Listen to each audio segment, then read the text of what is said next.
روزانہ ایک جاپانی پھل کھانے سے دل کی بیماریوں کا خطرہ 70% کم ہو جاتا ہے۔ تحقیق سے یہ بات ثابت ہوئی ہے کہ جاپانی پھل کا باقاعدگی سے استعمال کینسر جیسی بیماری سے محفوظ رکھتا ہے۔ املوک کھانے سے خون کی کمی فوری ختم ہو جاتی ہے۔ یہ فائبر سے بھرا ہوتا ہے، پرانے سے پرانی قبض کو ختم کرتا ہے۔ جاپانی پھل میں موجود وٹامن اے آنکھوں کی بینائی کو تیز کرتا ہے۔ املوک کا استعمال جسم میں پانی کی کمی کو بھی پورا کرتا ہے۔ یہ پیشاب آور پھل ہے۔ جاپانی پھل وٹامن سی سے بھرپور ہوتا ہے جو ہمارے جوڑوں کی درد سے حفاظت کرتا ہے، کمر درد کو ختم کرتا ہے، جسمانی سوزش کا خاتمہ کرتا ہے۔ املوک میں موجود وٹامن سی چہرے کی جلد کو صاف اور چمکدار بناتا ہے، جھریوں کو ختم کرتا ہے اور چہرے کی جلد کو جوان بناتا ہے۔ جاپانی پھل کا استعمال پیٹ کے السر کو ختم کرتا ہے، جگر کے مسائل کے لیے بہت فائدہ مند ہے، بڑی آنت کی خرابیوں کو دور کرتا ہے، آنت کے ورم کو بھی ختم کرتا ہے، قوت مدافعت میں اضافہ کرتا ہے، ہونٹوں کے درد میں بہت فائدہ مند ہے۔ املوک کا استعمال گلے کی خراش اور سوزش میں بھی آرام پہنچاتا ہے۔ جاپانی پھل میں وہ تمام ضروری منرلز اور وٹامنز موجود ہوتے ہیں جو ہماری بالوں کی صحت کے لیے بہت ضروری ہیں۔ اسی لیے جاپانی پھل کا روزانہ استعمال بالوں کو صحت مند، خوبصورت اور چمکدار بناتا ہے۔ جاپانی پھل میں ایسے اینٹی آکسیڈنٹ موجود ہوتے ہیں جو ہائی بلڈ پریشر کے مریضوں کے لیے بہت فائدہ مند ہے۔ جاپانی پھل میں موجود پوٹاشیم پیشاب کے اندر جو معدنیات ہوتے ہیں ان کو ضائع نہیں ہونے دیتا۔ یہ ریشے دار پھل ہے، اسی لیے یہ کاربوہائیڈریٹس کو ہضم کرنے اور شکر کو جسم میں جذب کرنے کی رفتار کو سست کر دیتا ہے۔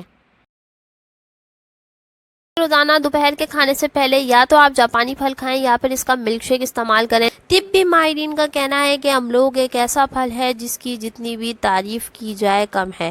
اس پھل کو استعمال کرتے وقت بس یہ احتیاط کریں کہ اس کو کچا نہ کھائیں اور روزانہ 1 سے 2 ہی املوک استعمال کریں، اور ماہرین یہی تجویز کرتے ہیں کہ ہمیشہ پکا ہوا پھل کھانا چاہیے کیونکہ کچا پھل نقصان دہ ہو سکتا ہے۔